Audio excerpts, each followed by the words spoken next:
Mondial Sport, leader de l'équipementier au Sénégal, vous présente ses offres spéciales en cette fin d'année 2020. Donc déstockage, 3 blousons à 30 000 francs, 2 blousons 25 000, un blouson ou bien un sous-vêtement à 15 000 francs, 2 maillots floqués à 20 000 francs, sous-vêtements à 20 000 francs, livraison gratuite. Vous avez les sous-vêtements du Paris Saint-Germain, du Barça, de vos clubs préférés, maillot plus masque à 10 000 francs. Ne vous le faites pas raconter avec Mondial Sport. Équipez-vous en toute sportivité. Contactez le 77 059 99. Bonjour à tous et à tous, bonjour à tous les suiveurs et à tous les inconditionnels de Grégoire Omnisport. Donc Ndiaye warul tiit warul ragal, c'est officiel. Dayo Upamecano signe au Bayern de Munich jusqu'en 2026. Léegi leer na, 22 ans, international français d'origine bissau-guinéenne et sénégalaise. Dayo Upamecano va remplacer Jérôme Boateng. Donc rien à dire. Dans 6 mois, on va voir Upamecano sous le maillot du Bayern de Munich. Comme d'habitude, Bayern, ils prennent les meilleurs joueurs du championnat allemand. Fële ci Angleterre, kan mooy meilleur joueur bi jamono yi, c'est Ilkay Gundogan. Donc vraiment, c'est le très haut niveau exceptionnel depuis plusieurs semaines. Ilkay Gundogan fait oublier même Kevin De Bruyne. Rien à dire, hein? 30 ans, décevant depuis son arrivée, Gundogan a pris sa vitesse de croisière. L'ancien joueur de Dortmund, 11 buts et 2 passes décisives en 12 matchs cette saison en Premier League. Donc rien à dire. Aucun joueur ne fait mieux sur cette période. Donc Gundogan, c'est le très haut niveau. Donc depuis 2015, depuis 15 décembre 2020, c'est le meilleur joueur du championnat d'Angleterre. Te gis nañ ne but ratio but par match, donc il est devant Mohamed Salah. Il est juste derrière Mohamed Salah. Salah 0,74 buts par match. Mom amna 0,61 buts par match. Dominique Calvert-Lewin am 0,65 buts par match. Harry Kane am 0,62 buts par match. Donc c'est le 4e joueur le plus réaliste, le plus efficace de la Premier League en tant que milieu de terrain. Donc ça c'est très clair. Donc Gundogan actuellement c'est l'homme fort, c'est le Messi de Manchester City. Barça moom, ils ont leur Messi. Large victoire du Barça face à Alaves avec un excellent Lionel Messi. 5 buts à 1 lañ dóor Alaves. Donc Séville défaite bi ñu infligé woon Barça fay na ko ci kaw Alaves. Donc Ron Mbaw ñoom Khadim Ndiaye Italie, donc supporters Barça yëpp ils sont contents. Et Barça préparé nañ bu baax le 8e de finale en Ligue des Champions face au FC Barcelone, parce que c'est une belle victoire pour la confiance. Donc rien à dire, hein? Barça ñu ngi enchaîné 7 victoires consécutives en Liga avec 20 buts pour 6 buts encaissés.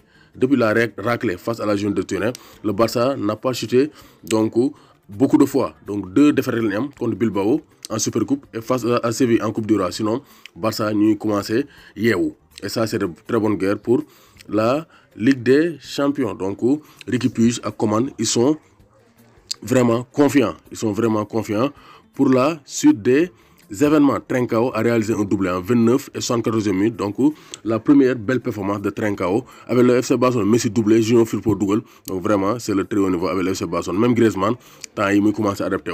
Donc bonne nouvelle pour Coman en prélude de la Ligue des Champions. Juve craqué nañ, vieille dame actuellement, ils sont très vieilles. Donc Napoli moo ko patal 1 but à 0. Donc maintenant c'est terminé en Juve. Vraiment ils sont très loin. Ils sont très loin. Donc Inter, ils ont la possibilité de dépasser le Milan AC parce que Milan dañ ko dóor, Spezia moo ko duma. Donc ça c'est la surprise, hein?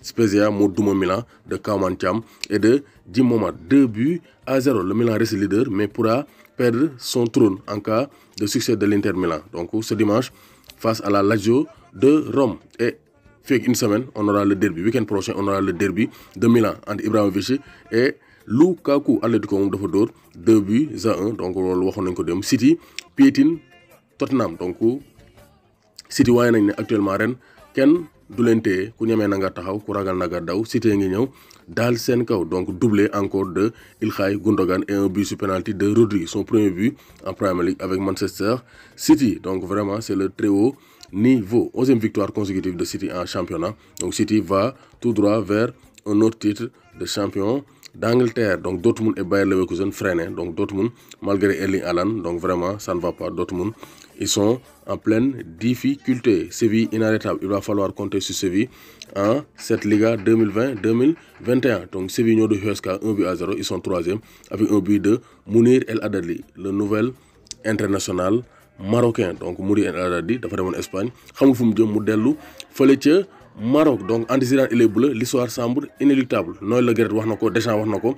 Bu Deschamps demee, on va remplacer Deschamps par Zinedine Zidane. C'est le successeur naturel de Deschamps à la tête des Bleus donc loolu aussi leer na kenn du ko naa tablé donc gis nañ ne vraiment championnat européen mu ngi neex et on espère que ça va se poursuivre donc démb Teungueth FC ils sont passés tout droit d'un grand exploit parce que def nañ match yu jéggi dayoo ils ont réalisé une très belle rencontre en Teungueth FC vraiment rien à dire c'est le très haut niveau donc on aimerait voir ces performances de l'équipe nationale du Sénégal en Coupe d'Afrique des Nations parce que Teungueth FC avec Youssoupha Dabo vraiment c'est le très haut niveau rien à dire donc CAN U20 yi day démarrer donc ça va démarrer aujourd'hui 14 février jour de la Saint-Valentin donc belle fête des amoureux maa ngi souhaité ñëpp une belle fête de la Saint-Valentin donc Cameroun bu Etienne Eto'o le fils de Samuel Eto'o mooy démarrer match bi face au pays organisateur la Mauritanie donc Mauritanie Cameroun 20h GMT la tey donc suba 15 on aura Ouganda Mozambique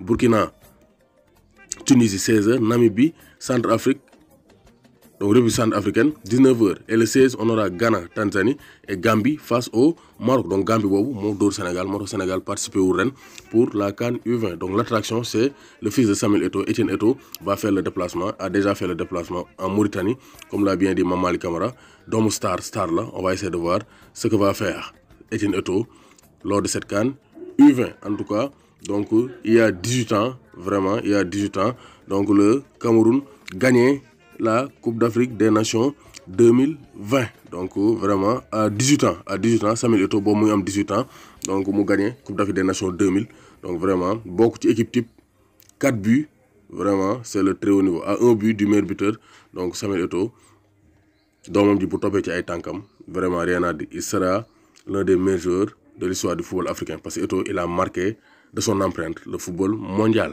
doomu Gaynde Njaay waxul tiit warul ragal